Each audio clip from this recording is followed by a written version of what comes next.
Olá pessoal, tudo bem com vocês? Meu nome é Maria Cardoso, sejam bem-vindos a mais um episódio do Citalks. Olá pessoal, Marco Cardoso, sejam muito bem-vindos. Estamos aqui na segunda temporada. Segunda temporada. Quem diria? Segunda temporada, estamos bem, toca aqui. Vamos lá. A nossa convidada hoje é mais que especial pra gente, não é mesmo? Sim, bastante conhecida no nosso mercado de tecnologia, com bastante bagagem para trazer para vocês aqui. Uma pessoa que eu admiro muito. Ana Negoro é uma executiva de destaque com mais de 25 anos de experiência em transformação digital, automação de processos e criação de soluções inovadoras para negócios, com passagem por setores como indústria, serviços financeiros, bens e consumos, transporte e logística. Bem-vinda, Ana Negoro. Eu agradeço, bom dia, boa tarde, boa noite, não sei que hora que a galera vai assistir esse podcast, mas é um prazer enorme estar aqui com vocês e aproveitar e traduzir um pouquinho da história e colocar aqui, à mercê de vocês, de todo mundo que está assistindo, o conhecimento que eu adquiri ao longo de toda a carreira, de toda a jornada, e poder compartilhar. E quem sabe, quem está começando a carreira, ver por onde a gente errou, quem pode ajudar a gente, Mas eu agradeço o convite e é um prazer estar aqui hoje.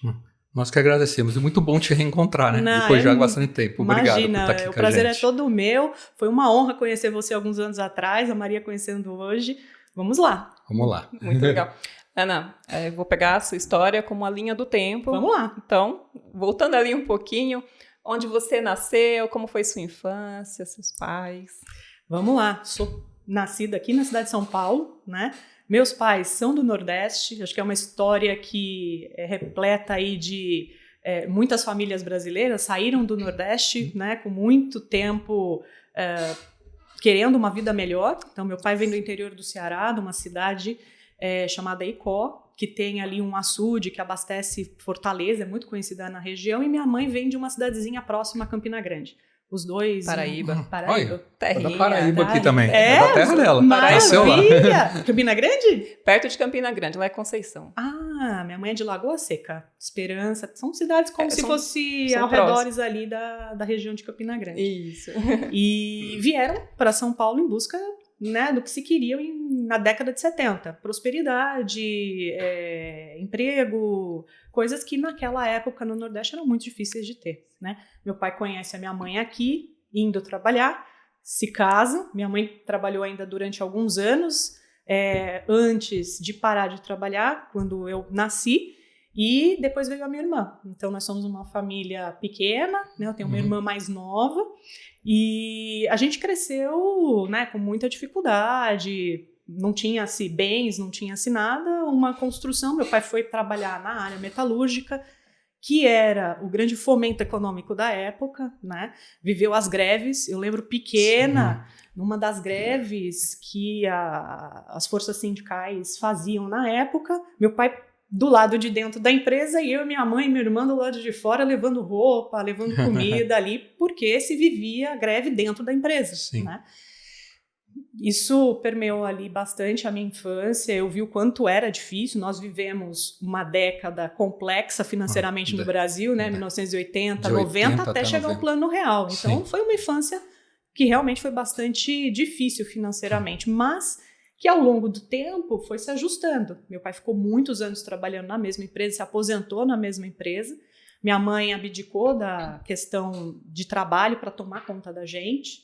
E o grande sonho da vida deles é que as filhas pudessem estudar e se formar e ter a sua carreira. Então, eu brinco muito que meu pai, no dia que eu me formei, ele foi lá e comprou um anel. Eu costumo andar com esse anel, que é o que eu estou usando aqui, porque para ele aquilo era algo como se ele tivesse conquistado a Mega Sena, um sonho realizado de fazer a filha se formar. Assim também foi com a minha irmã também é formada, tentou trilhar o caminho de tecnologia, mas dela é mais humanas, hoje ela é gerente de RH. Então, assim, tem essa história que nos conecta de forma muito forte, Então, eles vivem a nossa vida como se estivessem vivendo a vida deles também. Acho que são... É isso, a gente leva a extensão, conexão, né? A gente leva essa extensão. E o nome do pai e da mãe, minha mãe é Francisco, a Bernadette, que é a minha mãe. Eles vão com certeza assistir esse podcast, porque eles sabem que eu tô aqui hoje. E a minha irmã Raquel, ela também trabalhou um pouco em tecnologia, e aí depois seguiu o caminho de humanas, né? E é hoje uma gerente de RH fora da curva, trabalha numa empresa de entretenimento americana. Então, assim, é o orgulho mesmo da família. Essa história é muito pautada ali, desde muito cedo, tentando encontrar o caminho para se começar a trabalhar, né? E duas vertentes se abriram muito forte na minha vida. Uma focada muito em esporte, eu gostava muito de jogar vôlei, então eu fiz peneirão no Banespa, joguei no Autódromo de Interlagos. De que bairro você era? Porque você está falando da Zona Sul aqui, né?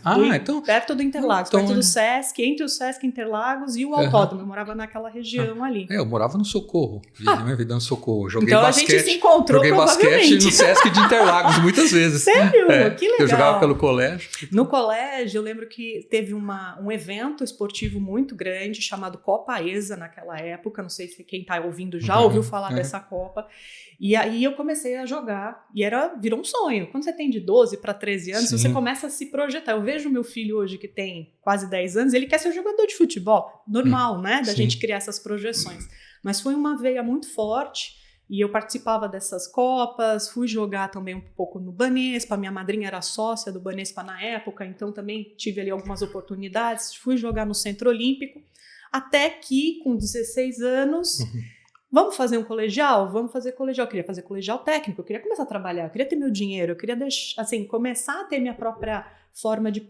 sustento, né? E aí eu olhei para todos os colégios técnicos que tinham na época e processamento de dados me parecia algo encantador. Né? Que negócio é esse de processar dados? O que é dados? O máximo que a minha mãe conhecia, meu pai, era máquina de datilografia, né? Máquina de escrever, fazer curso de datilografia. Então, vamos começar então a ver o que é isso. E aí eu começo a fazer o colegial técnico.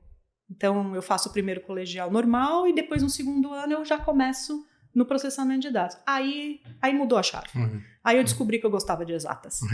E aí, o que eu faço agora? Faço desportos na faculdade e eu continuo, né, no caminho de tecnologia.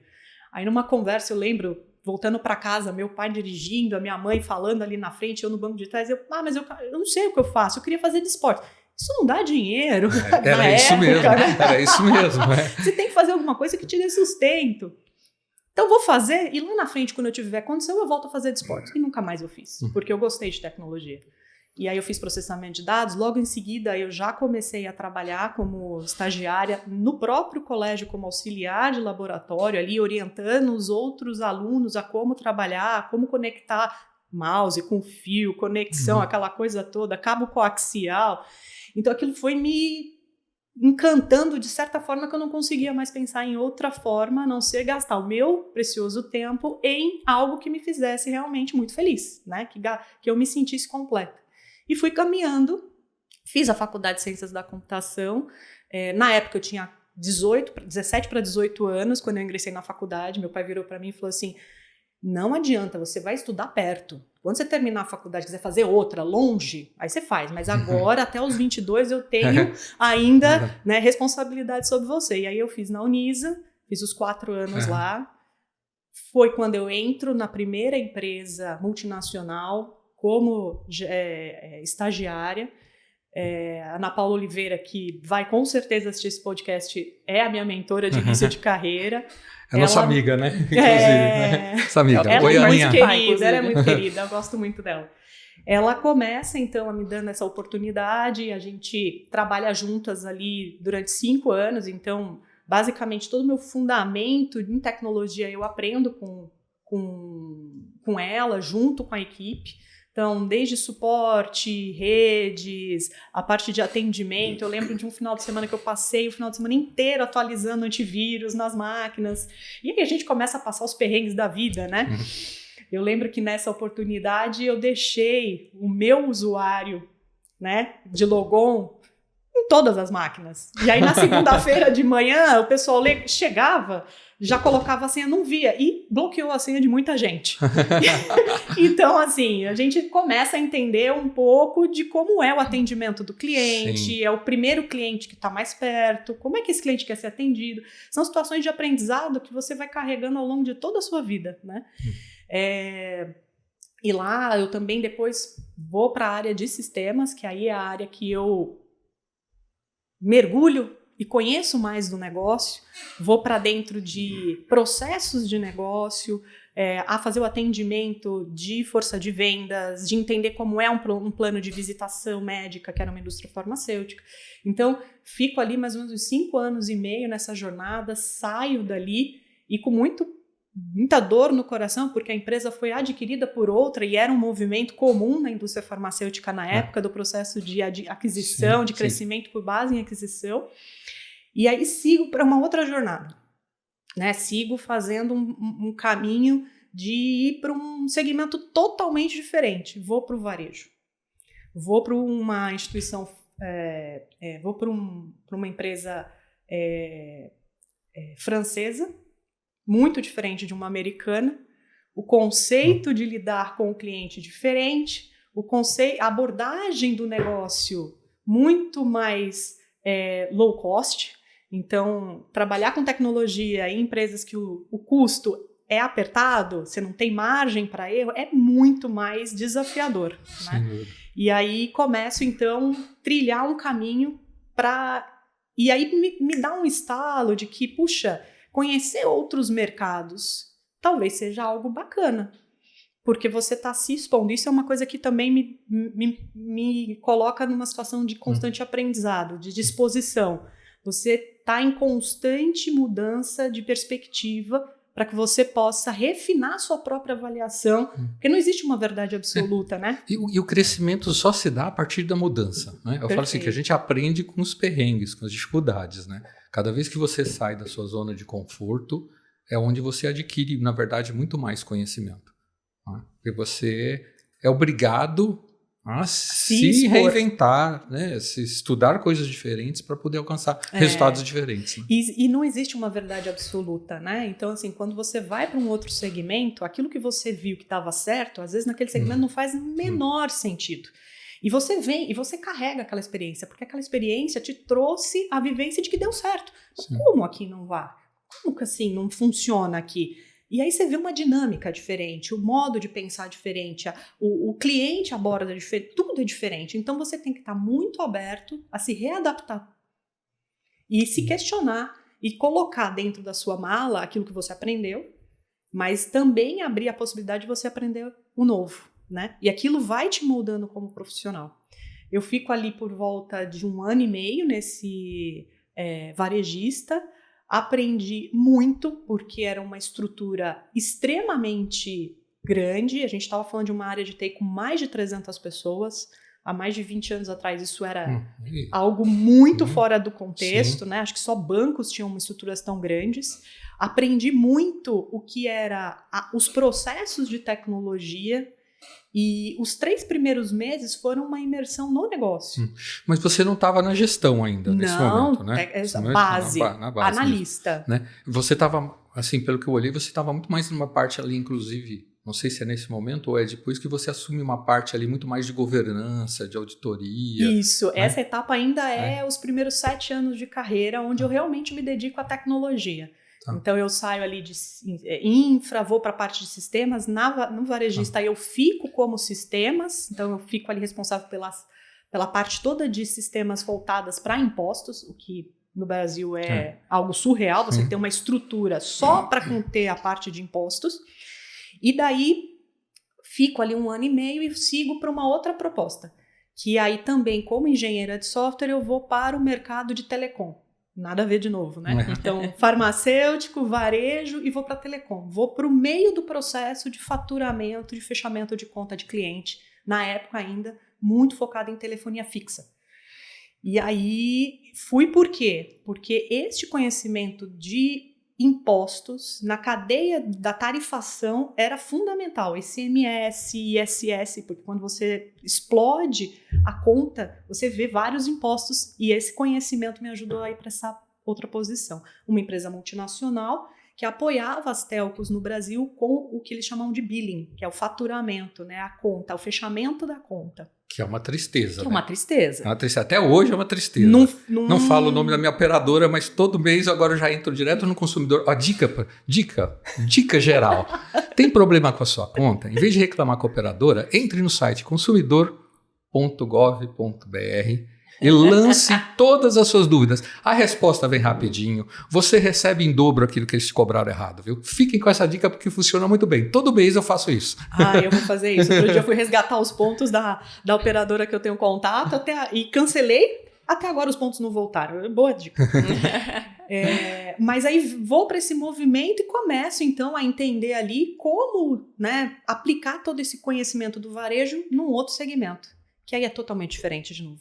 E aí você tem que se reinventar de novo para usar aquilo que você já sabe e que transita as melhores práticas. As práticas por segmento elas se transitam, mas não na sua profundidade. Então você tem que eventualmente sentar ali do lado de quem é a pessoa que faz o faturamento, entender com ela como faz o faturamento e começar a parametrizar essa plataforma que é a que suportava todo o faturamento. Uhum. Nesse período, Ana, você pega desde esse início, né? Você falou da tua formação em processamento de dados. Você fez cursos técnicos?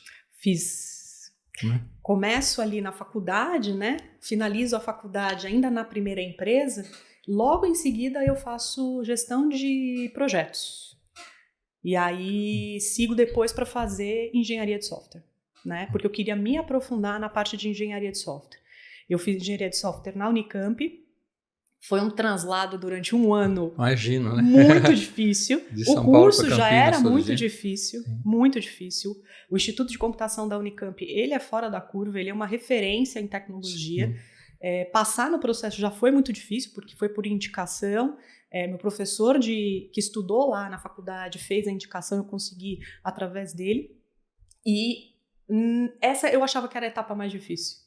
A etapa mais difícil foi cursar o curso e não desistir no meio do caminho, né? Sim. Então, nós fizemos um grupo, eram 6 pessoas aqui em São Paulo, a gente se reunia perto do aeroporto e a gente seguia para a Unicamp toda semana e estudava e voltava no final do dia e tinha todos os encontros durante a semana para fazer os trabalhos e é um negócio que, assim, quem estudou numa universidade pública sabe o quanto de conteúdo tinha para correr naquela época, né? Hoje eu não posso dizer porque faz muito tempo que eu não faço uma universidade pública, um curso de universidade pública, mas o Instituto de Computação para mim é uma referência. A Unicamp eu acho que tem ali pares no mercado, né? ITA, USP, mas eu de forma muito carinhosa me recordo dessa época de uma forma muito boa. E você diz para si mesma que esses cursos talvez tenham sido os melhores que você tenha feito?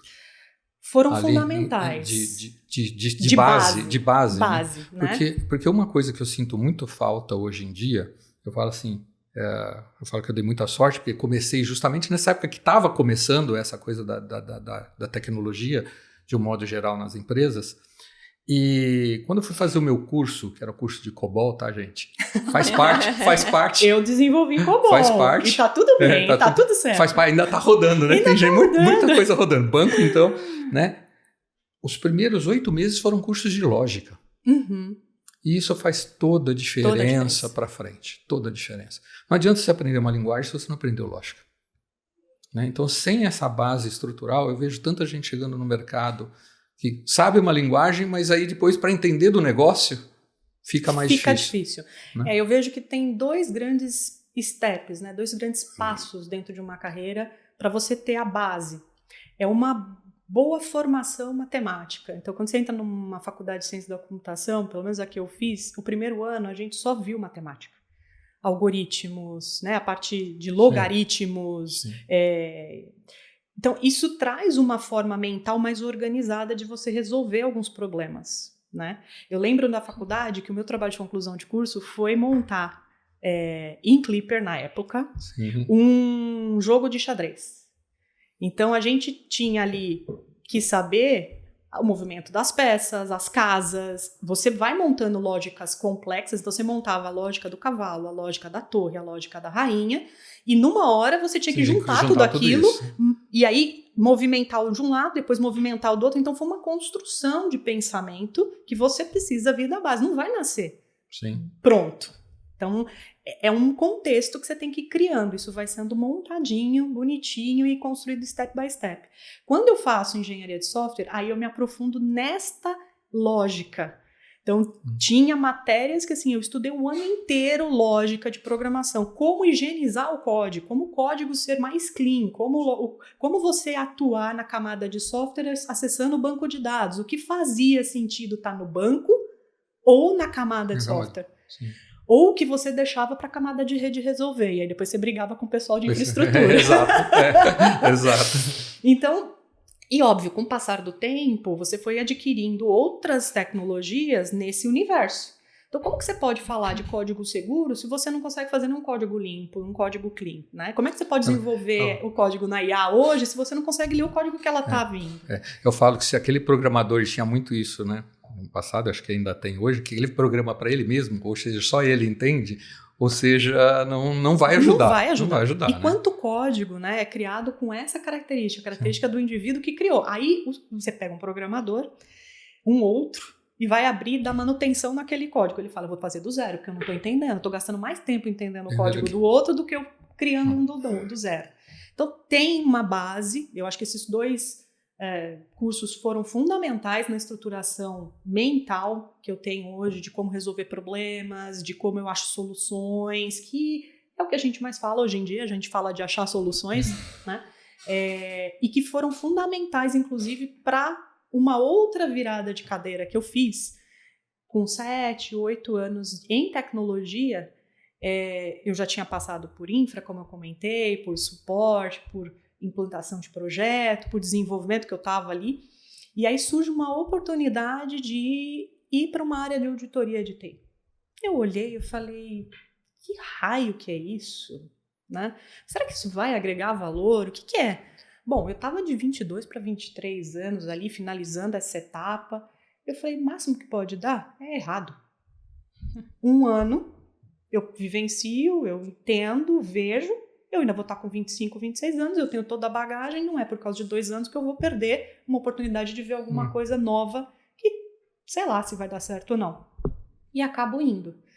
Naquela oportunidade, vou para uma empresa de processamento, de adquirência de transações financeiras, e o gestor estava com muita dificuldade porque o negócio de transação ele é muito tecnológico. Desde a maquininha que fica no estabelecimento, que tem um software embarcado ali dentro, que conecta numa central, que passa a criptografar dessa transação e que vai até a central e passa para o emissor aprovar a transação, isso aqui na época era em 20 segundos. Hoje a gente está falando de 4, 5 segundos. Mas era um negócio que funcionava todo com base em tecnologia.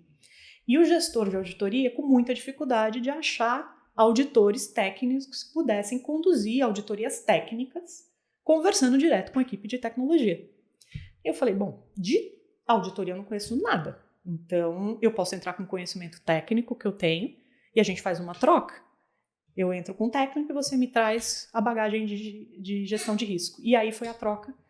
O gestor ele vai se lembrar, eu provavelmente do mercado de auditoria ainda, é o Danilo.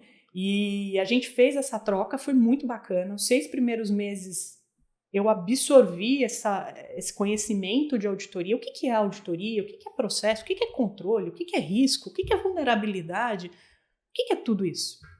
E aí ele tinha uma experiência muito interessante em auditoria externa. Ele veio de Big Four. Então, assim, ele estava acostumado a treinar auditores. Então, eu era mais uma a ser treinada para ele. E ele muito aberto, estava aprendendo comigo o que era tecnologia.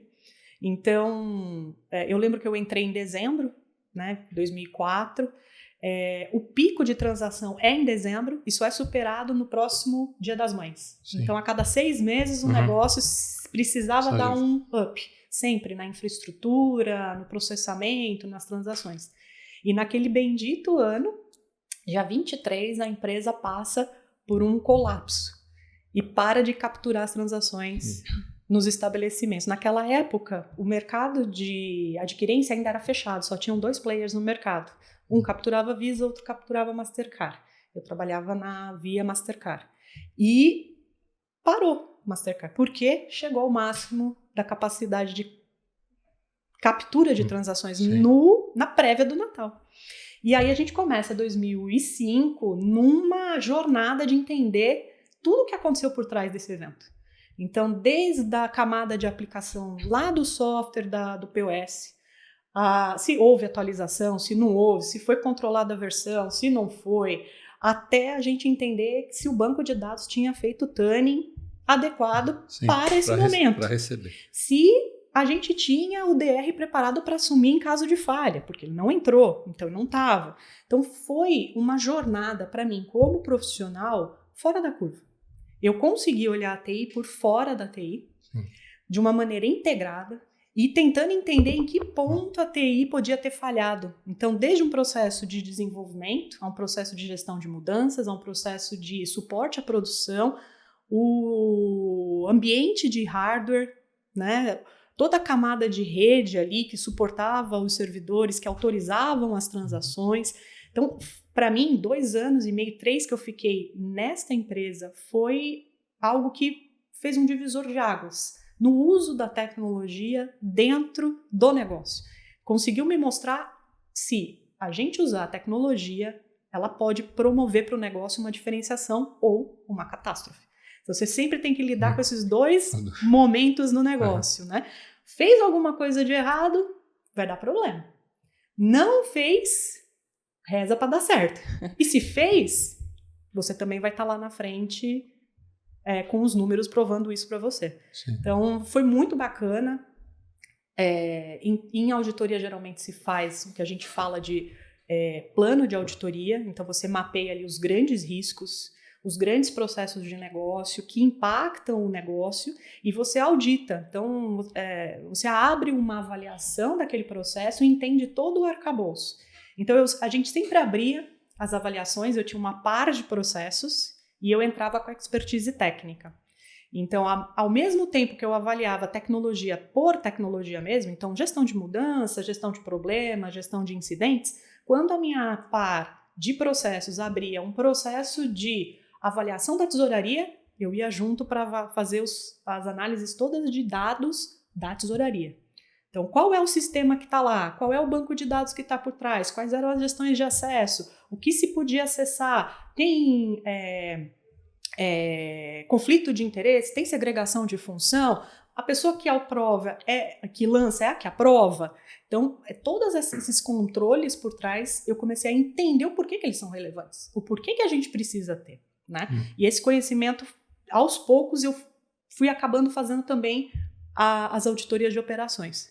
Então, eu carregava comigo o conhecimento de tecnologia e eu ia para dentro dos processos, muitas das vezes muito mais do que tecnologia. A gente pode mapear ali em tecnologia 10, 12 processos, mas o negócio, às vezes, tem 30 processos. Né?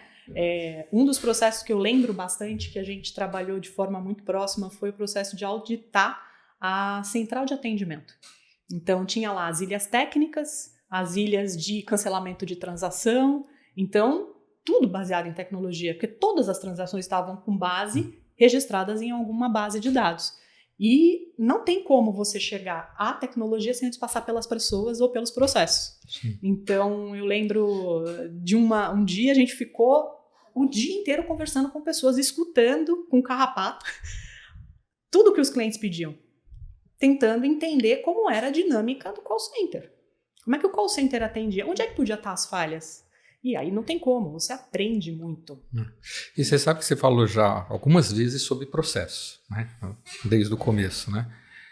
Eu falo que ainda vários executivos têm uma dificuldade em entender que a gente começa pelo processo e pelas pessoas para depois chegar pela tecnologia, que foi o que você colocou agora. Então, vem aí, todo mundo falando de IA, né? Assim, a gente não esquece IA. Vai lá no processo, vai lá no atendimento do cliente, entende o processo ali, para depois entender como é que você pode botar ou não IA ali dentro. Será que a IA é a solução? E se for, qual delas vai ser a solução? Né? Porque tem várias. Então, hoje ainda tem uma inversão muito grande de papéis, né? Porque as pessoas veem alguma coisa surgindo ou alguém fazendo na frente, que é aquilo que a gente estava conversando um pouco nos bastidores, né? Algumas empresas são mais tecnológicas, elas avançam um OCO lá na frente, porque tem possibilidade por vários motivos, só que às vezes é difícil você ser o disruptivo. Para você ser o disruptivo, você precisa estar muito bem preparado para saber que pode dar errado. Perfeito. E é por isso que a gente tem uma grande dificuldade hoje no mercado de ver, né, vários projetos dando em água, porque na verdade as coisas começam pela tecnologia e não pelas pessoas e pelo processo. Né? É isso. Essa última experiência que eu tive, nós estávamos exatamente numa jornada de escolha de CRM. E retrata muito isso que você colocou. Colocar um CRM já é um projeto caro. Quando a gente fala de um software de CRM de mercado, Sim. A gente está falando de... Quase qualquer marca das grandes aí... a gente está falando de grandes marcas, né? Grandes big techs. E o custo é alto. Então, como reduzir a probabilidade do erro? Conheça o seu processo e torne ele um pouco mais próximo do processo padrão que a Big Tech colocou dentro da solução. Evite ficar customizando demais, porque customizar vai fazer com que o projeto se delongue para o resultado chegar e vai custar mais caro no médio e longo prazo também, porque você vai ter que fazer essa manutenção do código. O código envelhece, o código fica ruim. Mas por que isso acontece? Porque você tentou fazer ele se adaptar ao seu jeito. Mas se você quer mudar, não é hora de mudar como você já faz algumas coisas antes, né? E a gente foi por esse caminho. A gente contratou uma consultoria para mapear o as-is e redesenvolver o to-be já com um foco para quando chegasse a ferramenta e ela realmente tivesse uma aderência um pouco maior. Que gira ali em torno de 70%, 80%, tá tudo certo. O ponto é quando a aderência está abaixo disso. Isso, exatamente. E aí o custo vem. Eu acho que quando você chega numa maturidade que você tem 80%, implante aquilo, viva aquilo durante um período e aí depois faça a PDCA em cima dessas coisas. Perfeito. Que aí você vai melhorando o teu processo, né? Não adianta você querer também resolver tudo antes, que é o que você falou, você já sai com um histórico lá de eventualmente customizações maior do que aquilo que na verdade o produto em si já tem. É isso. Né? E quando eu tive a oportunidade na auditoria de ir me aproximando dos processos, você começa a perceber que as Big Techs, elas trabalham com as melhores práticas. Então, quando eu saio dessa instituição de adquirência e sigo para uma indústria, ainda na cadeira de auditoria, eu já tinha observado como funcionavam contas a receber, a contabilidade, eu já tinha feito ali auditorias com a minha par nesses processos e vou para então uma empresa diferente, de outro segmento, aí frigorífica, que o processo produtivo é de trás para frente, você compra o boi e desmonta e vende ele, né, em pedaços, que é a indústria reversa, que a gente brincava que era reversa, porque geralmente você compra a matéria-prima e produz e vende o produto acabado, lá era diferente. E aí você começa a perceber que o contexto de processo de uma contabilidade é igual, porque ela é regida por normas contábeis. O processo de cobrança de cliente também tem algumas regrinhas. Ninguém fica inventando a roda toda hora. É claro, você tem as inovações e tá tudo certo. Mas você tem uma camada mestre ali. E aí você começa a perceber, opa, peraí, a gestão de mudanças que eu vi lá na varejista era muito parecida com a que eu vi na instituição de adquirência. E aqui puxa, tá um degrau para baixo. Então peraí, deixa eu já olhar esse ponto aqui do processo. Eu não olho mais o processo. Isso você vai ganhando na experiência. Muscular. Né? Você fica musculando, você começa a entender ali onde é que pode estar os buraquinhos. E aí você já vai direto naquele ponto. E aí você começa, olha, comparado com a minha experiência ou com outros segmentos que eu já vi, tá faltando esse controle, esse pedaço do processo, se você fizer, você vai ter esse benefício aqui. E aí você começa a caminhar de uma forma muito diferente mentalmente, olhando sempre a tecnologia ainda por fora, apoiando o negócio. Mas é claro que uma coisa é você discutir com quem não é de tecnologia, outra coisa é você discutir um controle de TI com quem é de TI. Então, o Danilo na época falava, Ana, você está conseguindo trazer pontos e boas discussões porque você conhece e é fácil de você fazer a pergunta certa ali, por que o código não está tão bom. Agora, obviamente que você precisa respeitar muito quem está do outro lado da mesa, porque você é um advisor. Como auditoria, você recomenda. Você traz à luz uma situação que pode se materializar e pode vir a ser um problema, mas pode nunca acontecer também. Você ter trabalhado ali em diferentes segmentos, né, Ana, e muito jovem, né? Você adquiriu ali um conhecimento muito jovem ainda, inclusive. Isso com certeza foi muito importante para você chegar ali a uma cadeira de gestão ali, né? Fala um pouquinho como que foi essa sua chegada aí na gestão. A gestão foi nessa frigorífica, foi a primeira cadeira de gestão que eu tive, uma coordenação, né? A gente tem uma ilusão quando a gente tá ali, né, na parte mais operacional do dia a dia, de que, puxa, quando eu for gestor, eu não vou deixar nada disso acontecer, eu vou fazer tudo brilhantemente acontecer. E a primeira cadeira é a que você mais erra. É a cadeira que você mais dá, né, cara para bater, você aprende muito. E na primeira cadeira de gestão não tem jeito. Você deixa de ser mais técnico e você passa a ser mais pessoas. E é um processo contínuo de aprendizado, né? Então você tem que ensinar outras pessoas, você é a primeira referência para as pessoas, mas ao mesmo tempo você não sabe tudo. Você não tem toda a experiência. Como você falou, eu assumi essa cadeira, eu tinha de 29 para 30 anos. Ainda, hoje em dia, talvez seja até mais fácil você ver pessoas assumindo cadeiras de gestão com essa cadeira. Porque hoje se fala mais de liderança, se fala mais de empreendedorismo, se fala de outras coisas que na nossa época, na escola ali não falava. 15 anos atrás, hoje eu estou com 45, não tenho vergonha de falar, era muito mais difícil. E ainda mais uma mulher em auditoria falando de temas de tecnologia. Então, era raridade. É raro. Era raridade. Eu brinco que eu era um cisne negro no meio de tanta coisa, né? Então já começa na faculdade, eram 60 alunos, 5 mulheres.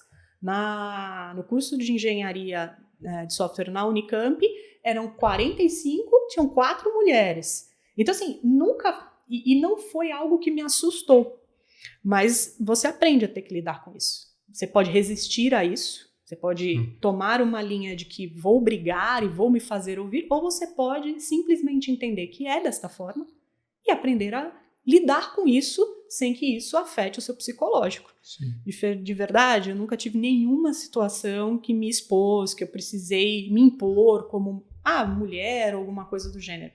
Eu sempre usei muito tecnicidade, eu gosto muito da parte técnica, de ler, de estudar e de entender e de perguntar. Acho que não é demérito para ninguém, né? Essa questão puxa, não sei, me explica. Né? Os porquês, né, que a gente faz quando é criança. Por quê? Porque uma hora, né, a gente chega lá no entendimento, né? Não pode perder isso, né? E essa busca de conhecimento é algo que eu gosto muito de ler. E coisa técnica e novidade, e saber o que está acontecendo por trás, nos bastidores da tecnologia e o que conecta com o que, isso me motiva muito. Então eu lembro que assim, quando eu vou para um birô de crédito, né, eu vou para minha segunda, e aí lá foi um pouco mais complexo, porque eu saio da parte frigorífica e volto para um negócio mais financeiro. Mas você sai de gestão e continua na gestão? Era gestão, mas eu vou contar um pouquinho a dinâmica para vocês entenderem. Como era uma empresa multinacional, então nós tínhamos um líder Latam para a parte de processos. Os dotted lines aí. E aí eu tive a minha primeira experiência como dotted line para fora do país, para um diretor de auditoria de tech que ficava na Europa. E aí você precisa conciliar os dois chefes. Mas o auditado. Então, assim, eu lembro que eu chego em fevereiro na empresa, em março eu já estava pegando a mala e viajando para o México para fazer uma auditoria lá. E aí tinha o diretor da BU que eu estava auditando, mais o head Latam, mais o diretor. Global. Então, era uma torre de Babel, porque cada um jogava na mesa o seu interesse. Então, assim, ali foi uma experiência muito rica, e eu brinco comigo que foi o que selou o conhecimento que eu tenho de processos, de estrutura organizacional, de reporte internacional, de como se pautar, como apresentar um risco, porque existem interesses. Em muitas empresas, a nota da auditoria, ela baliza o bônus. Então, você tem que ter muito cuidado de você colocar exatamente o risco que porque senão você pode estar afetando o diretor da BU, o presidente da BU que está ali, né, lidando com o dia a dia daquela operação. E foi um movimento muito importante na minha carreira. Eu brinco que eu tenho duas grandes experiências muito significativas, né? Essa, desse birô, que assim, eu levo, e quem trabalhou comigo depois dessa experiência, eu levo muito dessas experiências no dia a dia, porque eu vi muita coisa não só para a operação do Brasil, mas muito do que se fazia aqui foi exportado. Então, quando a empresa comprou a operação do Brasil, ela não sabia exatamente, e achou, obviamente, como toda empresa quando compra a operação, é só mais uma empresa que eu estou cobrando, mas na verdade ela comprou uma empresa que era rica em processos, em gestão de pessoas. Então foi lá que eu aprendi liderança de pessoas de uma forma ao qual eu não dava mais tanta cabeçada. Essa estrutura toda, ela era muito fomentada. Então, a gente sabia o DISC de cada um. Então, assim, eu sou D alto, eu sou D baixo, eu sou I alto. Não sei se vocês conhecem. Sim. A metodologia do DISC, ela traz ali o perfil, né? Uhum. Então, foi muito bacana. Era uma empresa que eu tinha muita vergonha de falar, né, com muita gente. Eu ficava vermelha, aquela coisa toda. E aí, um dos feedbacks a gente precisa trabalhar isso, porque você está na frente ali, você vai falar, você vai expor o seu ponto, você precisa, né, ter controle emocional. E aí lá eu fiz aula de canto, fiz aula de como respirar. Isso explica. Como falar. Agora eu entendi. Só para vocês entenderem, eu falei que a voz da Ana aqui é perfeita. Agora eu entendi. Então, assim, foi um marco mesmo. Então, esse processo todo de olhar o indivíduo, entender em que momento que eu estava na minha carreira, os gatilhos que eu precisava para melhorar os meus pontos e alcançar o próximo estágio foi nessa empresa. E eu sou eternamente grata, né? O Ricardo, que foi meu líder aqui no Brasil, o Lee Rogers, que ficava lá na Europa. E fiz várias apresentações de canto, até no finalzinho, quando eu tava saindo, o maestro queria até que eu fizesse solo. Eu falei, não, solo não, pelo amor de Deus. Fazer a capela. Porque é difícil, é um processo de aprendizado, você tem todo um processo de controle ali da respiração e tal, mas me ajudou muito. Assim, provavelmente eu não devo estar vermelha mais, devo estar falando bem, né? Tá tranquilo. Mas são pontos importantes que eu acho que numa cadeira de gestão, muitas das vezes as pessoas, e aí focando mais na parte acadêmica, né, retomando aquele ponto que você tinha trazido, não é só ler livro e estudar. Você tem uma série de habilidades ali que você precisa desenvolver para ser um bom líder, né? E a fala, por exemplo, é uma delas, né? O como dizer, o como falar. Você não vai colocar, por exemplo, numa das experiências que eu tive para um senhor de 70 e poucos anos, um sênior, que é parte do conselho de administração, de uma forma com a qual você está falando para um jovem. Sim. Você tem que escolher ali a forma. Tem que adaptar o público, né?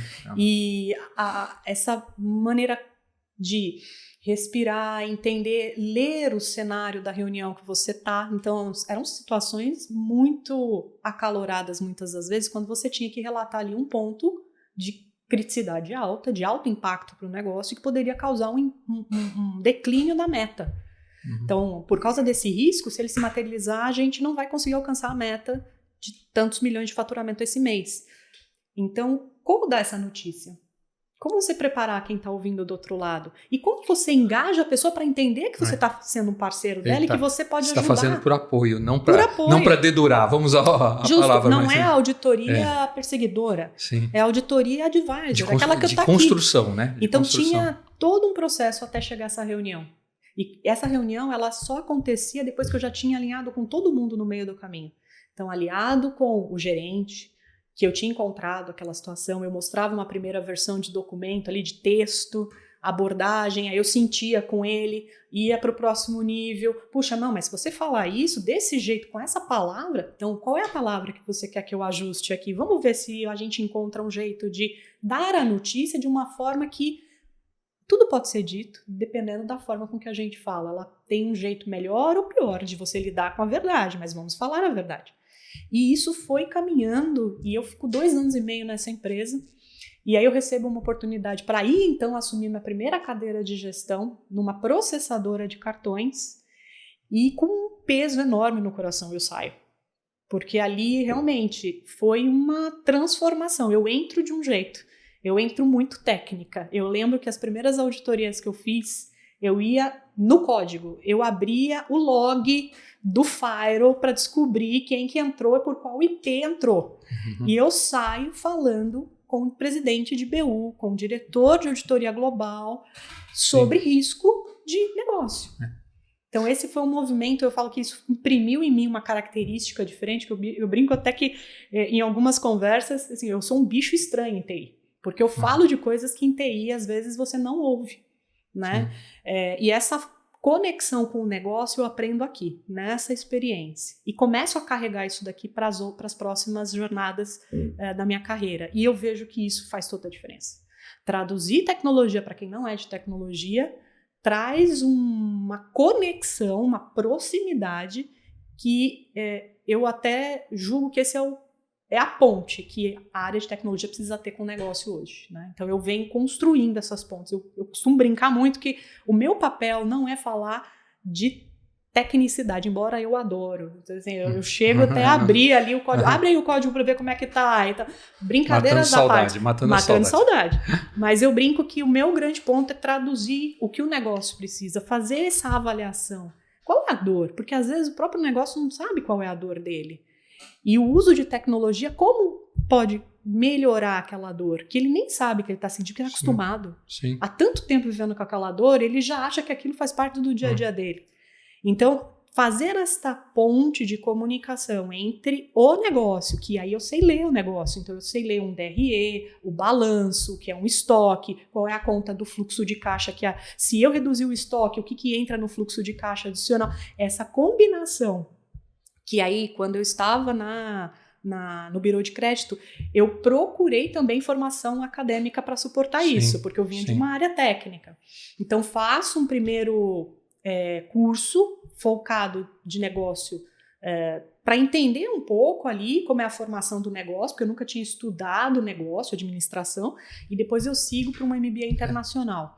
Você sabe o que você está falando, eu acho que também é uma coisa bastante interessante para a gente passar para o pessoal, que eu falo muito isso para Maria, não adianta você querer acelerar, assim, não, eu vou fazer uma pós-graduação, quando eu acabei de terminar a graduação. Porque se você não for pôr em prática aquilo que você está aprendendo, não adianta. Você até guarda a parte do conhecimento, mas não faz muito sentido. É aquela coisa assim, não, eu vou fazer um curso de corte e costura, no meu caso aqui, se eu nunca vou costurar. Você precisa pôr aquilo que vai te agregar no momento certo, né? Não adianta você se preparar muito antes, né? Falar assim, não, vou fazer um MBA sem ter tido nenhuma cadeira de gestão. Justo. Hoje tem muita gente chegando no mercado assim, não, mas eu tenho inglês, eu falo alemão, eu falo italiano, eu falo espanhol, eu falo, né, tenho pós-graduação, eu tenho MBA, tenho não sei o quê. Perfeito. Mas o que você conhece de negócio? O que você já fez de processo? Aí você fala, como aplica? E agora? Como é que você vai aplicar isso aí? Porque senão é só um diploma, é só um papel. E eu vejo muito essa questão que você coloca como uma jornada. Então você tem que ir sentindo a sua carreira. Para onde então, a carreira você... É claro, é uma junção de fatores, né? Eu posso dizer que eu fui muito abençoada por trabalhar em empresas e receber alguns convites que me expôs a isso e que... Aí eu usei o meu livre-arbítrio de dizer... Eu vou topar, eu vou fazer, eu vou me deixar pertencer a esse caminho, vou construí-lo. Aproveitar a oportunidade que apareceu, né? Justo. E à medida que ele foi dando sinais, porque eu acho que eu tenho comigo que é o seguinte, quando você lê uma biografia, ela faz super sentido. Parece que a pessoa pensou em cada etapa da vida dela e ela seguiu aquilo e deu tudo certo. Foi um conto de fada, deu tudo maravilhosamente bem. Só que todo mundo esquece que a biografia todo mundo está escrevendo. Eu estou escrevendo minha biografia agora, né, aqui com vocês, no próximo momento de carreira que eu vou dar. Você ir aos poucos construindo isso e revisitando, puxa, estou fazendo certo, o que eu preciso agora? Qual é o conhecimento que está me faltando? Será que agora é hora de um acadêmico ou se agora é hora de relacionamento? Será que agora é hora de eu abrir para eu conhecer pessoas e melhorar essa aptidão de conhecer mais, de aprender com outras pessoas, não é hora de sentar a cadeira e estudar lá? E o que você falou é bem bacana também, né? Eu falo para Maria também que eu falo que eu dei sorte. É muito parecido, né? Sim, por ter conseguido, vindo lá de Santo Amaro, do Socorro, de conseguir estudar, de ter as oportunidades aparecendo, mas eu também fui me preparando ao longo disso, né? Vai fazer o curso técnico, vai fazendo isso, aí as coisas vão se encaixando de modo que quando você olha depois parece que tudo foi perfeito. Foi certinho, perfeito, né? E na verdade não é uma construção que você tem que ir fazendo. Só que no passado a gente não tinha muito essa história de ter um mentor. Sim. Queria puxar esse galho com isso. Eu não tinha com quem falar de tecnologia. Imagina. Meu pai português, né, até o 2º grau, né? Assim, as pessoas que se envolviam no trabalho também. Eu falei, quando chegou o primeiro computador, ninguém queria mexer nele, porque achava que quebrava, né? Tive que ler manual. Então, assim, hoje tem muita possibilidade de você fazer esse trabalho de mentoria, né? Seja uma mentoria ali que você não cobra ou que você cobra, né? Eu tenho as duas situações vividas, né? Eu acho que é muito bacana, porque você consegue ajudar as pessoas a enxergarem pontos que elas não estão vendo, que a gente não teve essa facilidade no Perfeito. passado, acho que a mentoria né? pode ser algo formal, como você colocou, e aí a formalidade pode ser por voluntariado ou por aquisição de serviço, mas pode ser também por troca de conhecimento. Exato. Né? Ontem eu estava no grupo, vendo ali alguém pedindo uma recomendação de um player ali, de um fornecedor, e aí eu falei, mas com essa Big Tech que você está indo na compra da solução? Olha, aí eu chamei no privado e falei, se você quiser, eu passei por projetos iguais, eu posso compartilhar com você a minha experiência se isso for agregar alguma coisa para você. A gente tem uma conversa hoje para dilatar um pouquinho mais o contexto e eu acho que você aprende muito. A palavra da mentoria ela tem a ver muito com carreira, né? Qual é o próximo passo, te orientar. Mas essa troca por relacionamento ela é muito rica. A criação do grupo, né, quando nós montamos o grupo, foi um negócio assim impressionante. Né? A gente nem esperava que o grupo chegasse a 1.000 pessoas, né? Assim, a gente tem 1.000 gestores de tecnologia. Então, eu falo assim, o SLA normalmente lá é muito rápido. É muito rápido. Se você fica 2 horas sem, né, ter o contato ali, 200, 300 mensagens. Né? Mas eu brinco muito que eu tive alguns bons mentores. Né? O mentor na instituição de adquirência, esse gestor aqui no Bureau de Crédito... Você citou, eu até anotei os nomes deles aqui. Foram pessoas que, não de forma formal, né, não contratada, mas foram essas que me deram o norte de qual passo. E eu lembro muito que na saída do Bureau de Crédito, o meu líder mundial, né, o diretor de auditoria global, chegou e falou assim, olha, eu não tenho essa posição aqui e não faz o menor sentido eu te segurar. Vai. Muito parecido com o da instituição de adquirência. Ele falou, eu não tenho como segurar, você está ganhando uma posição de coordenação, eu não tenho isso na minha estrutura e eu sei lá se eu vou ter isso. Então vai. Então foram gestores muito coerentes, porque eu acho que isso eu guardo comigo. Eu tenho comigo, com as minhas equipes, de que eu vou ser muito sempre transparente com eles. Né, de que se tiver a posição, eu vou brigar pela posição, eu vou desenvolvê-los para eles estarem prontos, mas também não tiver, eu não vou mentir. Não tem. Tem que ter ética, honestidade, né? A gente tá falando de pessoas. Tá falando de pessoas. E nessa jornada, nesse meio de caminho, daí eu caso. Né? Eu tenho o meu marido, ele trabalha em auditoria e ele que na época me indicou para entrar nessa empresa de adquirência e a gente, né, começou a namorar, fiquei noiva e tô casada com ele até hoje.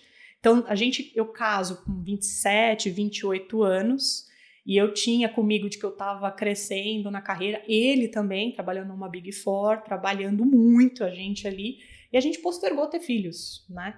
E foi justamente nesse período onde eu saio do Bureau de Crédito e vou assumir minha primeira gerência. E aí eu vejo que, assim, são sempre muitas as decisões que uma mulher tem que fazer na carreira, né? Sim. E aí eu posterguei um pouco mais a maternidade, assumi essa cadeira. Foi quando eu fiz o MBA internacional, que eu consolidei uma empresa brasileira com capital na Bolsa, aqui na BMF Bovespa, com um movimento grande ali de mercado acontecendo com as processadoras. Eu falei, eu preciso me dedicar agora, criar raiz, conhecer, lembra da história de conhecer e mergulhar um pouquinho no negócio? Então, processador era algo que eu não tinha tido ainda, embora a adquirência eu tinha tido contato, mas processadora não. E aí você, quando troca de empresa, você compra risco. Sim. E risco faz parte de algo que eu estava atuando ali muito tempo. Pode acontecer ou pode não acontecer. A processadora perde um grande cliente, o HSBC sai do Brasil, a carteira do HSBC é comprada pelo Bradesco, a Amex é levado também, E o HSBC sai com a parte de cartões e aí a empresa tem um enxugamento da sua estrutura porque ele processava os cartões ali do HSBC. E aí a estrutura de auditoria em muitas das empresas nacionais, ela não é uma estrutura com reporte, ela é by the book, porque a BMF-Bovespa exige que tenha um processo de governança com algumas estruturas, que foi a primeira a ser afetada. E eu passo pelo meu primeiro processo de finalização de ciclo. Nesse movimento. Falei, gente do céu, fiz uma burrada. É o que a gente pensa mesmo. Fiz uma burrada, eu não devia ter saído, eu estava bem onde eu estava. Mas eu, de novo, né, enxergo sempre muito como um aprendizado.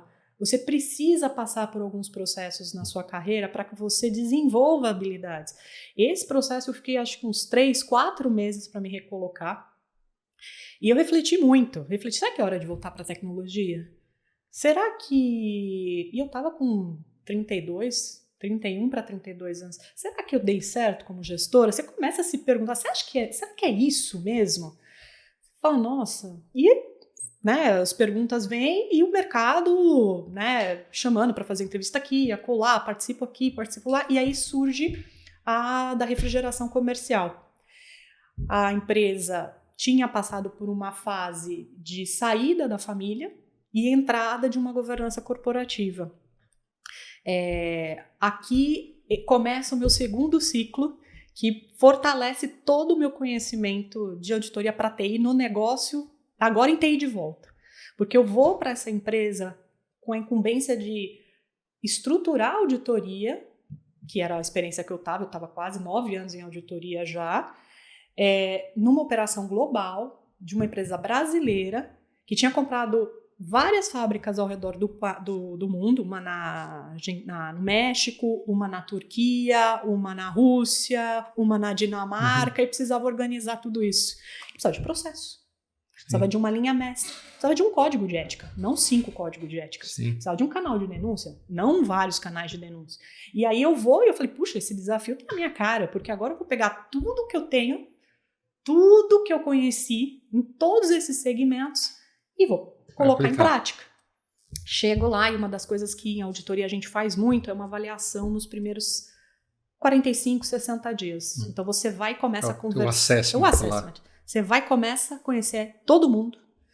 Você se faz vista, você entende os processos, você vai para o chão de fábrica, você vai para o processo onde ele acontece na rua, você conversa com todo mundo, da estrutura mais top para o mais base, você abre e depois você começa num processo de fechamento para identificar todos os grandes riscos. E aí nesse mapeamento eu identifico 3 grandes riscos. Um risco grande de cobrança, então a gente tinha contas a receber com créditos de 25% incobráveis. Então a gente começa a olhar o processo de cobrança e faturamento de cliente. Não, faturava para cliente que não pagava já fazia 1 ano. Como é que você não tem você regra disso, ainda, né? Não cortou, né? Mas isso é base de um RP. Como? Então talvez só o flag não tá ligado lá. Então eu já comecei Aí, estoque abarrotado. Então processo de produção pedia, comprava, mudava o fluxo de produção, o matéria-prima ficava lá. E o terceiro era a TI. A TI tinha uma característica muito operacional, que a gente chamava a TI micreira, que só fazia o suporte ali do computador. E nada de participar das grandes aquisições ou, né, movimento de negócio. Então, esse era o mapa de risco. Então, no primeiro ano, a gente ia dar uma olhada nesses 3 grandes processos e mergulhar e montar plano de ação com os gestores. Com 1 ano ali, né, o diretor financeiro global que me contratou, um indiano que ficava aqui no Brasil, chamado Prabha, ele vira para mim e falou assim, olha, quando eu te contratei, eu gostei e eu lembro que você tem conhecimento em tecnologia. O gerente de tecnologia está saindo. E você já tem todo o mapeamento, você já está acompanhando tudo ali. Você não quer tocar a área de TI? Até a gente achar uma outra pessoa? Aí eu olhei, falei, nossa, esse passado me persegue. Olha lá, ó a TI de novo. Falei, gente, olha, não tá nos meus planos voltar para TI, mas eu tô aqui. Vamos lá, eu vou ajudar vocês. Mas o que a gente faz com a auditoria? Porque a auditoria não é uma área que pode ter alguma outra área junto. Sim. Aí ele vira e fala, não, vamos fazer o seguinte, a gente ainda está estruturando, então vou chamar a área de controle interno e você toca a área de tecnologia. Eu falei, olha, do jeito que está a tecnologia, eu vou ter que dedicar uns 70% do tempo para lá. Então, vamos precisar estruturar melhor a área de controle interno para ela conseguir ter mais fluidez. Vamos trazer um coordenador, alguns auditores aqui mais seniors para conseguir dar conta daqui e esse plano não morrer. O que acontece? Com 4 meses, eu fico grávida. E aí, eu fico grávida do meu primeiro filho nesse processo de transição todo. Fico até o finalzinho ali da gravidez, saio, eu lembro do dia que eu tô saindo para ter meu filho, porque eu trabalhei até o dia anterior e tava tudo bem, aí na noite eu começo a ter contração e sigo pro hospital. Ligo e falo, tô indo pro hospital porque o Gabriel tá nascendo. Gabriel, beijo da mamãe, viu? Depois eu sei que você vai assistir.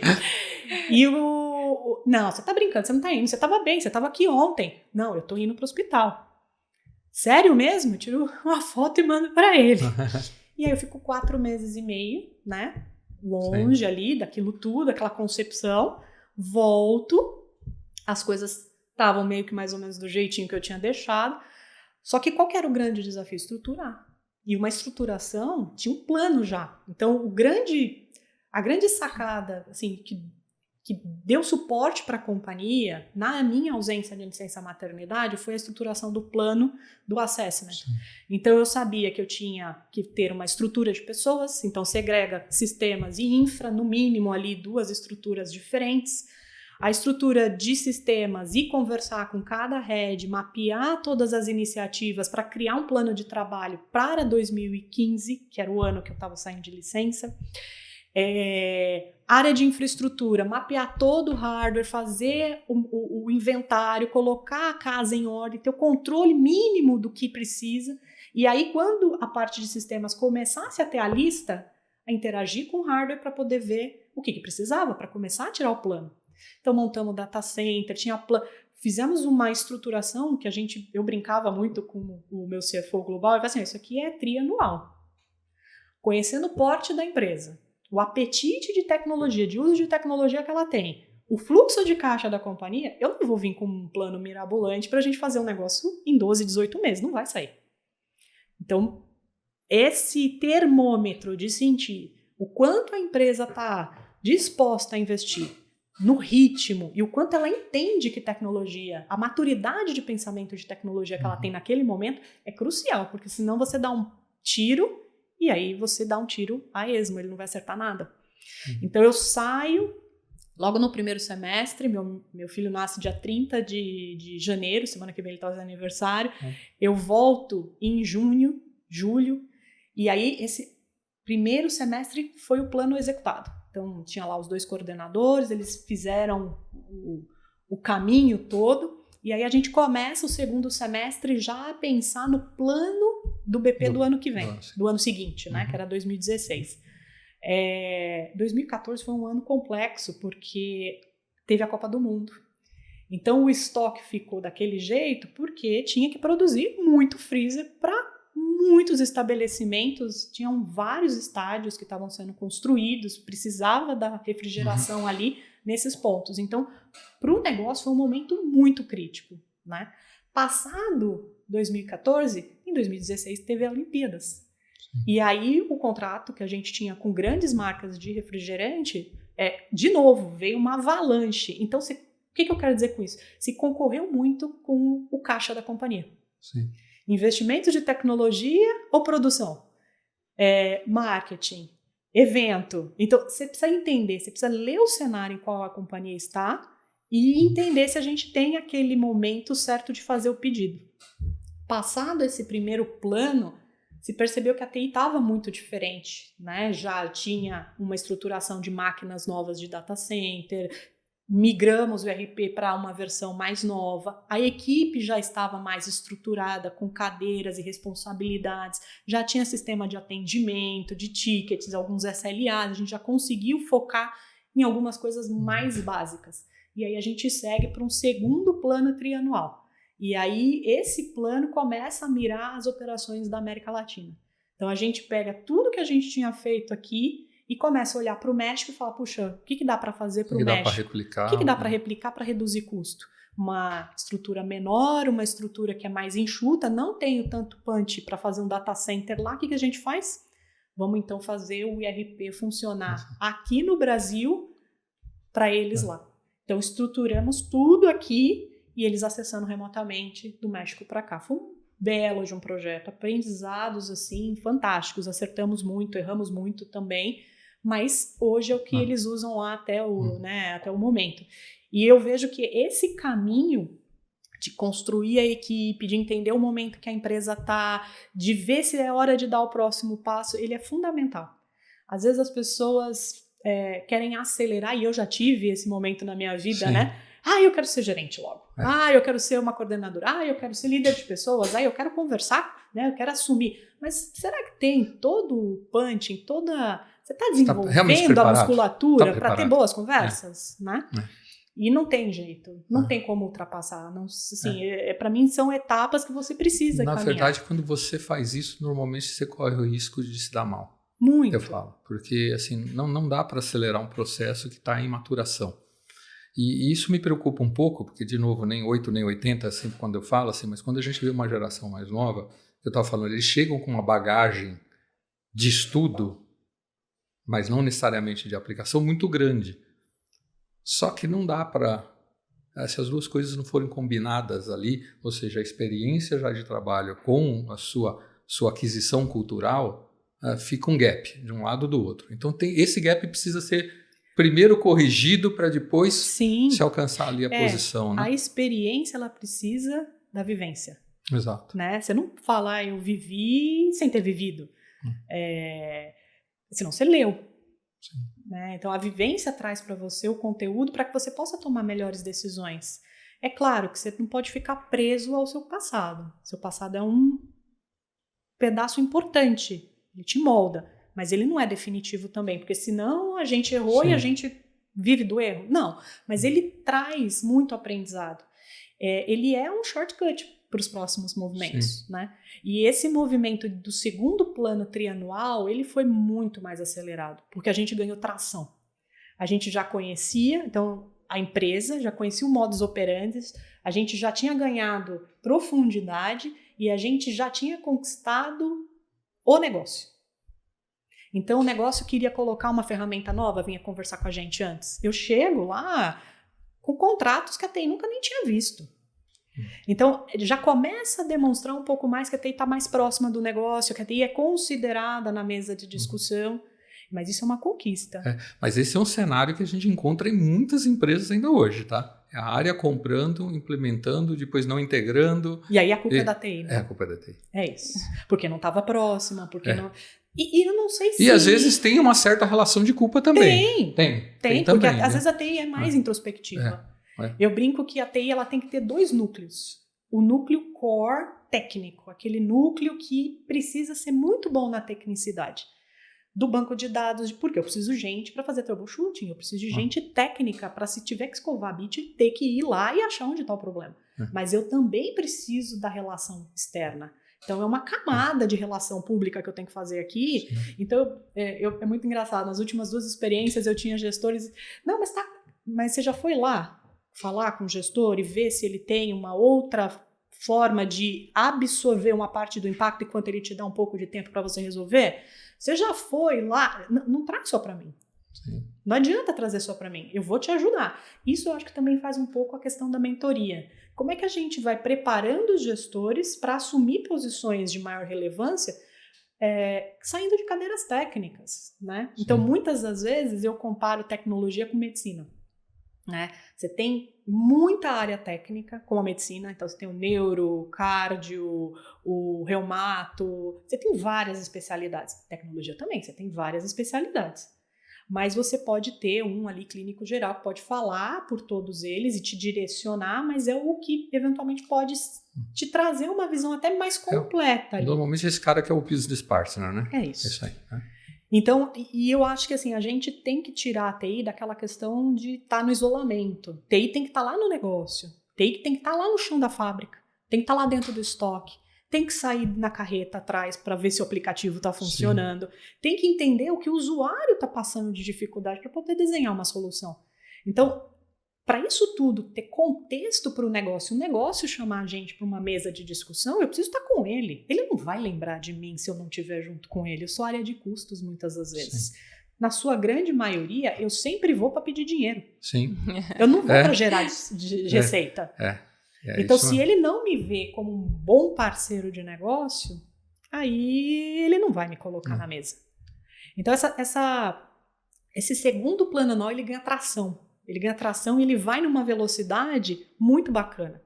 E aí, de 2018 para 2019, ele finaliza e a gente começa um terceiro plano. E aí, esse terceiro plano já era uma conexão maior entre a Operação Latam e a Operação Europa. Então, eu tinha um par turco e a gente começa a discutir um IRP global. Como é que a gente pode... Porque cada região tinha o seu IRP. E a gente começa a discutir um IRP global, né? Eu saio da empresa com ele tocando a implementação do SAP na operação turca, e essa operação, ela provavelmente depois vai refletir no restante das operações. E aqui no Brasil, uma troca de um sistema de serviços legado para uma plataforma de mercado. Que aí vem, como é que a gente faz? Um desenvolvimento legado dentro de casa que foi feito a tailor-made, do jeitinho que todo mundo pediu. Exatamente, e trabalhando há tantos anos com aquilo. E que é um ninho de malfagafo, porque quando um pede, o outro pede, você não sabe para quem, né?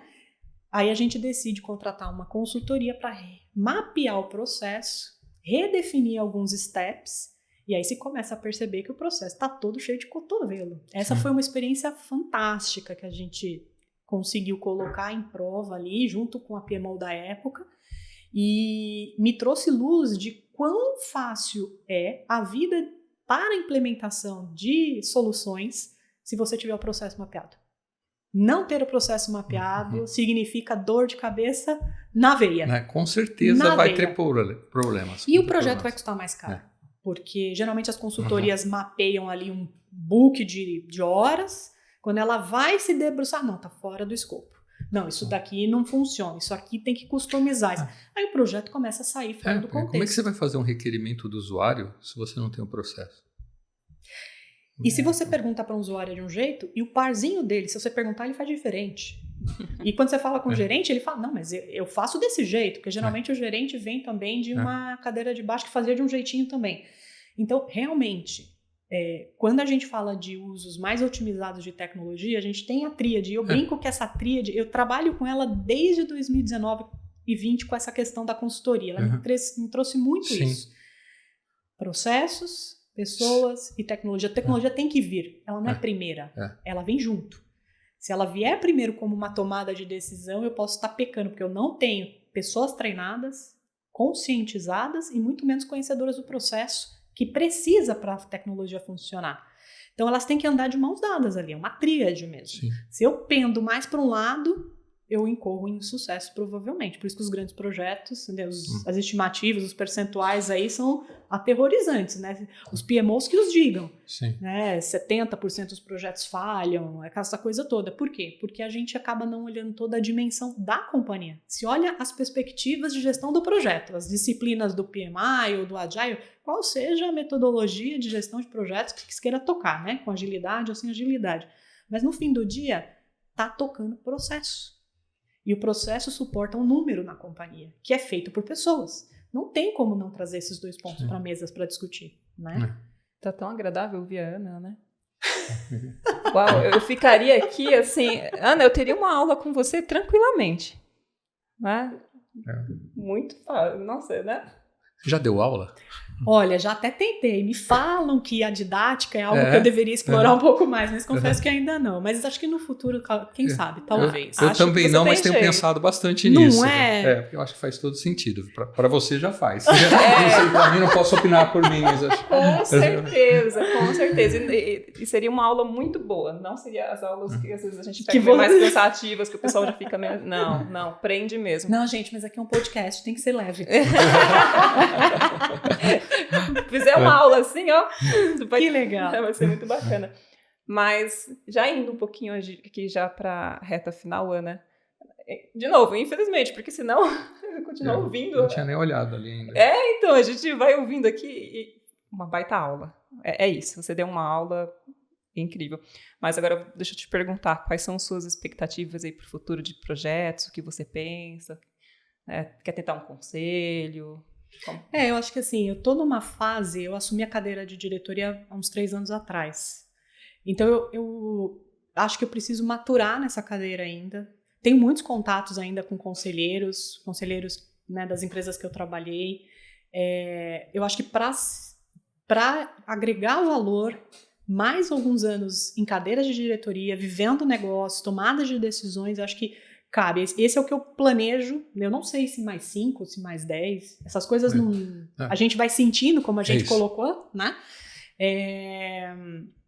E também não tenho nenhuma restrição de segmento.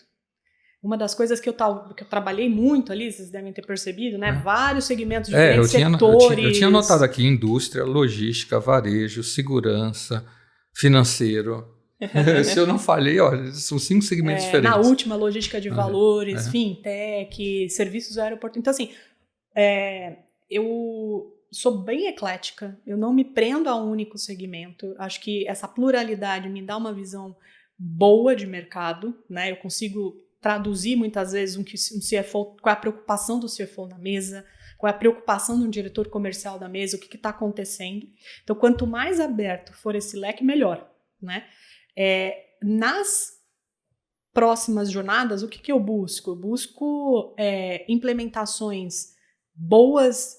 A gente fala muito em inteligência artificial, a gente estava comentando disso, de ter coisas mais prontas, essa coisa toda, mas as big techs, elas vão dominar o mercado com essas soluções, né? A gente está só nos primeiros passos de uso de inteligência artificial. Então, eu acho que muito ainda se tem para aprender com isso, muito se tem para ver acontecer e para ver o resultado disso no dia a dia, né? Eu brinco que tecnologia, muitas das vezes, você tem que tirar um pouquinho a espuma, esperar para ver se aquilo que sobra é o que você vai agregar de valor. Então, eu sou um pouco mais cautelosa na adoção, dependendo do perfil da companhia, porque tem companhias que são mais agressivas e querem trazer. As que eu trabalhei nos últimos anos são mais cautelosas e não dão tanta margem para investir e perder o dinheiro, né? Alguns movimentos ainda de inteligência são esses. E vejo que tem empresas que têm uma capacidade ainda muito baixa de uso do sua própria orquestração, do seu próprio core, né? Quando você fala do RP, muito para fazer.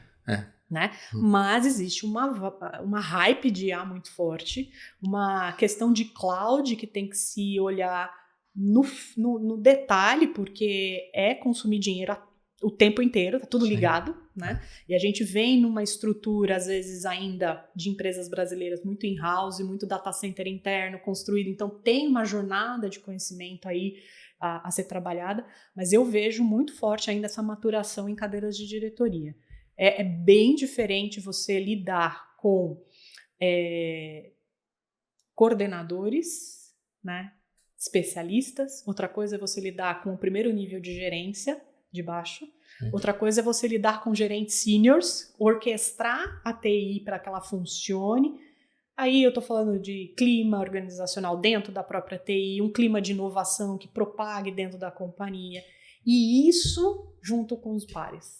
Né? Não dá para pensar em TI só olhando para dentro da TI. Você tem que conectar, né? Cada vez mais, né? Cada vez mais. Se o gestor de tecnologia não se envolver com os outros gestores, não vai dar certo. Não vai dar certo. Esse é um caminho que não dá certo mais. Eu brinco muito que assim, o papel do CIO hoje é fazer o letramento digital, seja dos pares, que já é um desafio, do CEO, porque ele tem muitas outras preocupações na cabeça, de mercado, de setor, de concorrência, né? E do conselho. E às vezes os membros independentes que fazem parte dos comitês, eles já sabem, né? Eles ajudam muito, como foi o caso da experiência que eu tive na transportadora. Mas trazer esse letramento digital para quem não viveu isso é fundamental para que os trabalhos de tecnologia e o ambiente na área de tecnologia seja próspero. Porque um dos pontos que eu gosto muito de trabalhar é essa visão que a própria tecnologia tem dela mesma para com a companhia. Então, você pega uma pesquisa de clima, a empresa inteira está linda. Pega a fatia da TI e fatia a TI por área. Você vai saber aonde é que está o problema, porque gente insatisfeita não vai fazer uma gestão boa de relação com o seu cliente. Então, você precisa trabalhar, você tem que ter planos ali. Então, Eventos, café da manhã, café com a diretoria, trocas, ir em eventos mesmo externos, tirar um pouco, né, do olho do furacão às vezes, mentoria, feedback, plano. Então, o tempo do CIO ele está muito relacionado a relacionamento, seja com a própria equipe, seja com as big techs, com as tecnologias e com o negócio. Fazendo esse modelo, eu acho que dá muito certo. O envolvimento do CIO com a tecnologia está em ir buscar o conhecimento, às vezes, nos eventos, para trazer para dentro de casa. Basicamente é isso. O resto é relacionamento. É isso. Né? E direcionar a equipe, porque a tecnologia ela traz uma inovação, como nós estávamos falando antes, né, nos bastidores, todo dia tem coisa nova. E não dá para acompanhar tudo o tempo inteiro. Mas você precisa ter um plano. E todo mundo precisa conhecer esse plano para trazer as tecnologias que agreguem a esse plano, porque senão fica uma torre de Babel de tecnologias, depois a gente não dá conta, dá muito problema, né? Então, olhando de uma forma mais organizada, o negócio também vai entender que você está junto, né? Essas coisas começam a se conectar.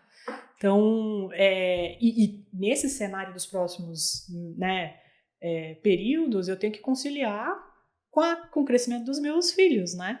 Então, o Gabriel tá fazendo 10 anos, o Rafa nasceu na pandemia, em 2020, na primeira curva ali ainda, então não recebeu visita de ninguém na maternidade, só foi começar a ter contato mais em 2022. Então, eu acho que essa postergação, que posso dizer assim, né, da maternidade, hoje eu vivo ela muito, assim, né, então esse período que eu tô tendo com eles em casa, de passar as férias e aproveitar, é algo que eu não quero perder, porque passa muito rápido, né, 15 anos eles já não querem mais viajar com os pais, já não querem estar mais junto com a gente, então é isso, acho que esse momento é tentar conciliar e a maturidade vai mostrando pra gente como fazer isso, né? Aproveitando, o que você gosta de fazer ali para parar de pensar um pouquinho em trabalho, dar aquela descansada, relaxada? Quem me conhece sabe que eu ando com um terço sempre no bolso. Eu tô com um aqui, né? Então, assim, eu gosto muito de orar. Não tô falando de religião, tá, gente? Mas eu acho que é algo que me ajuda muito. Tenho uma conexão muito forte desde a pandemia, né, com o nascimento do meu mais novo, um chamado, então eu venho me dedicando muito a muita leitura religiosa, a participar, fiz um retiro ano passado, fiz quaresma, acordei 4 horas da manhã durante 40 dias, rezei, então eu acho que esse foi o meu jeito, né, de conseguir tentar conciliar e de desconectar. Porque você precisa ter uma forma de dar uma pausa. As coisas estão muito aceleradas. Então, e a gente não tem condição de fazer isso. Né? Culpa nossa de tecnologia. A gente ainda vai pagar um preço por isso. Culpa de tecnologia. E isso me traz uma tranquilidade, uma serenidade, uma forma mais coesa, né? Até de falar, puxa, será que eu estou fazendo aquilo que eu realmente acredito? Né? Será que eu preciso parar e pensar? Às vezes você só de acalmar, se desconectar e fazer uma oração, parece que as coisas no cérebro já começam a vir naturalmente. Por quê? O nosso cérebro ele precisa de uma calmaria, né? Ele precisa eu brinco até o meu mais velho, ele tá numa fase de muitos jogos. Tudo ele quer. É Brawl Stars, é Brawlhalla, tem um monte de jogos, né? E eu falo, filho, você precisa ficar quietinho uma hora. Não, mamãe, mas eu quero fazer, né? Calma. O tédio é importante. O tédio, ele precisa vir. A criatividade só é um estágio posterior ao tédio. Você precisa estar no tédio para o seu cabeça começar. E eu vejo isso muito. Então, essa desconexão. Então, chega assim, alguns momentos do final de semana, eu não estou com o celular, é claro. Né? Se tocar alguns telefones, eu vou atender. TI é isso. Mas você precisa também ter momentos. Que essa aceleração, ela está consumindo a gente de certa forma. Está trazendo doenças, na verdade. Não é? A gente precisa dar uma pausa. Então, são momentos meus. Então, você fala, acordar 4 horas da manhã é o melhor momento para orar. Você não tem vizinho em cima andando, o elevador não está funcionando, é um silêncio absoluto, né? Eu recomendo, quem quiser, não precisa fazer, nem precisa rezar o terço, mas é a hora da aurora, né? Ver o nascer do sol é uma coisa magnífica, né?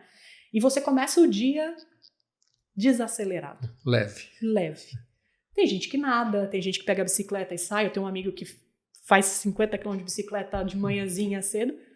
Acho que o importante é achar alguma coisa que dê essa válvula de escape, né? Que é super importante.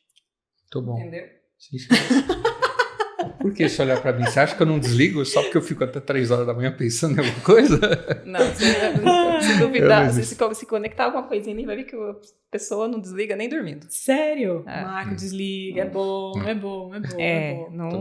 Não é fácil, não. Não é. Ana, eu vou ler aqui como seus pares a veem. Meu Deus! Ai! Vamos lá.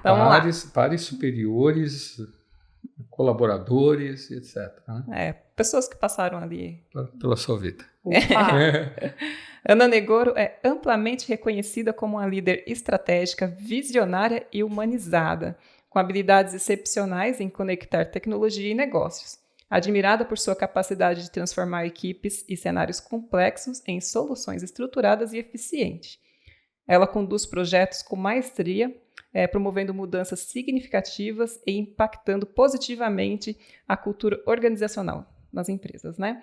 Ana também é uma mentora, inspiradora, comprometida com o desenvolvimento pessoal e profissional, né, da sua equipe, fomentando inovação, colaboração e entregas consistentes que alinham propósito e resultado. Sua liderança deixa um legado onde passa, tornando-se um exemplo para qualquer organização. Uau! Fico muito lisonjeada. Não tem nada inventado aqui. Tem uma palavra nossa aí, na verdade. Nossa, muito né? bacana. Não, fico muito feliz, né, de ter impactado as pessoas que passaram, né, tempo comigo na relação nessa estrutura de carreira aí que eu fui construindo, né? Esse é o nosso propósito, na verdade, né? Assim, de alguma forma, né? O propósito, acho que nosso individual, o propósito do podcast é levar essas informações para que as pessoas possam ouvir essas experiências, essas vivências e absorverem alguma coisa e pegarem, né? Às vezes é um ponto só que você pega, né? Às vezes é um ponto que você fala assim, poxa, eu não tinha pensado dessa maneira, eu nunca fiz isso dessa maneira, olha a postura dessa pessoa, o que ela faz para se desligar, enfim. Um ponto que seja já muda como a gente é isso, né? Eu não sei quem deu essas descrições, então fico muito feliz, mas eu acho que não isso... foi inventado depois no off, a gente explica. Então tá bom. Mas foi um prazer enorme estar aqui com vocês, falar um pouquinho da Ana Negoro. Eu falo na terceira pessoa, mas assim, contar a história da minha vida é muito emocionante, né? Desde lá do começo, quando eu contei dos meus pais, até agora os meus filhos, a família, essa coisa toda. A história se constrói com você, a família e os seus objetivos. Numa step de cada vez, né? Eu costumo muito brincar com aquela questão da biografia, porque parece lindo. Ninguém sabe os perrengues que a gente apura, né? E tech, pra mulher, gente, é muito mais difícil, mas dá certo. Né? Vou deixar um recadinho aqui para as mulheres. Né? Eu falo que basta ter respeito. Não importa se é mulher, se é homem, se é branco, se é negro. Você tem que ter respeito. É isso. Né? E eu acho que assim, não tenham medo. Não vai ser fácil para nenhuma carreira, né? Mulher no mercado de trabalho é algo novo. A gente está falando de poucas décadas. Temos muito ainda o que aprender. Temos muito ainda o que evoluir. Tem muita coisa que a gente vai desenvolver de habilidade. A gente não precisa ser igual ao homem, a gente precisa ser mulher. Não pode ser, mulher, desculpa, eu ia dizer isso, na minha opinião não pode ser. Trazer as características das mulheres para dentro desse contexto, isso tem muito valor agregado. Então, acho que não tenham medo, né? E cara feia, cara boa, a gente vai ter em tudo quanto é lugar. Até quando a gente acorda, às vezes, né? E tá tudo certo, sorria, cante, né? E a vida vai ficando mais leve. Sim, Ana, eu tenho certeza que você sente, Márcia. Enfim, reforço, sinta muito orgulho da sua história, porque é uma história muito bacana. Né? E, de novo, eu admiro você como profissional, acho que seria uma excelente mentora, né? Depois a gente conversa. Para bastidor. Porque realmente você tem uma didática, você fala de um jeito incrível aqui que eu passaria mais tempo ouvindo facilmente você. Parabéns. Obrigada, Maria. Ana, obrigado por estar conosco. Né? Eu agradeço. Para nós é um privilégio, né? Ter aqui. E vamos agradecer aos nossos apoiadores. Um agradecimento aqui ao Grupo Taking, a Soft Expert, a Elo, a Cisnet e a Vipor. Muito obrigada por estarem contando com a gente. E, na verdade, mais 2 agradecimentos. Ao Francisco, que está aqui conosco, ficou de pé o tempo todo, gente. Obrigado, Francisco. Né? E o André Luiz. O André que prepara nossas vinhetas, fez o nosso logo, fez várias coisas. Né? Depois vou deixar o contato dele, está fazendo o nosso site, porque a gente está tentando melhorar, né, gente? Todo dia a gente acorda de manhã pensando qual é o próximo passo, para onde a gente vai. Sempre, né? Dá para fazer melhor. Com certeza, já ouvi isso de alguém, eu já ouvi isso de alguém, né? Depois que terminou e concluiu, dá para melhorar alguma coisa. Dá para melhorar. Sempre dá. Quer falar da Pulse Mais? Bom, pessoal, vocês sabem, a gente apoia a Pulse Mais, inclusive está lançando agora, eu coloquei nas redes sociais, coloquei nos grupos, a Pulse Mais prepara os jovens, né, de vulnerabilidade social, né, a conquistarem as suas primeiras oportunidades, e a gente, né, aqueles que já tiveram oportunidade, já receberam aí conhecimento, de poder distribuir conhecimento para esses jovens como mentor, é uma atividade não remunerada, mas que dá muita satisfação. Um abraço para o meu amigo Eduardo, que está à frente dessa entidade hoje. Está bem grande a entidade, cada vez ajuda mais jovens. Então, vamos ajudar, tá bom? Sim, com certeza. E não esqueçam de curtir, comentar, compartilhar, e vai nos ajudar muito nesse projeto. Obrigada. Valeu. Obrigado, gente. Até mais, gente.